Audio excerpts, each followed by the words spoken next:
Hi everyone, Natalie Jones, dietitian. Today we're going to talk about a balanced diet versus a variety in your diet. Lots of people will say to me, my diet's awful. Every lunch I have a cheese and tomato sandwich and there's no variety in that whatsoever. And the way I usually reply is to say, well, actually you're quite right, there isn't a variety in that, but actually that lunch can be quite balanced.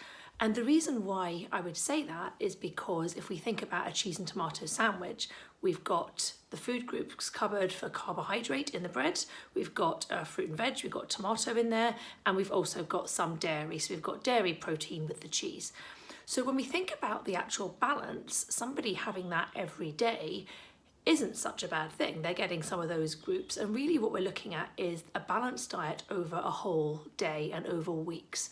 So when we think about what we're choosing, it might be that for that person lunch isn't a particularly interesting thing. It's something that they kind of get through the day with, and actually their main nutrition is coming from dinner time, when they might have a lot of other things and lots of other variety, and that their dinners may change day to day and week to week, and maybe something that they kind of enjoy a little bit more. So when we're looking at a balanced diet, we're looking at what happens over the whole day and what happens over weeks, as opposed to when it is just one particular meal.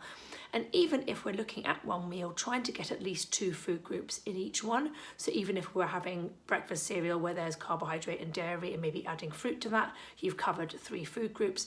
And if at dinner you're always having vegetables and you're having some carbohydrate and protein, again, that's another 3 food groups. So this is also particularly helpful when parents talk to me about the way their children eat.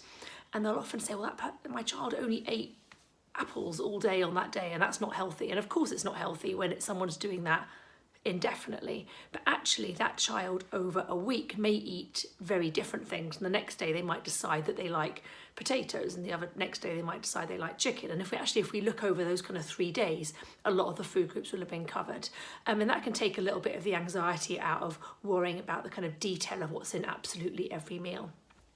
When we're thinking about when variety does matter, so within a food group, would we want somebody only eating tomatoes as their only fruit and veg?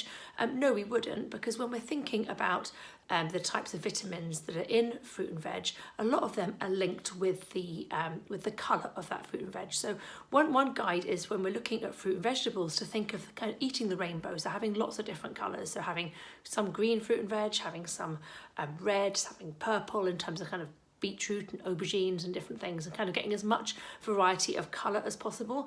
And that means we're getting a bigger variety of antioxidant vitamins, particularly good for kind of immune health. The other food group where variety is more important is the protein food group. So if we think about meat, chicken, fish, eggs, all of those foods are from the protein food group, and they all produce kind of it'll give us kind of equal amounts of protein, equal kind of quality protein, particularly when it's from an animal source. But actually the kind of micronutrients and the types of nutrients that are in those foods can vary a lot from one to another. So for example, oily fish, for example, where we should be getting 1 to 2 portions in a week, really good for heart health in particular. You're getting omega-3 from those foods, whereas you wouldn't get omega-3 from a lot of the other protein foods.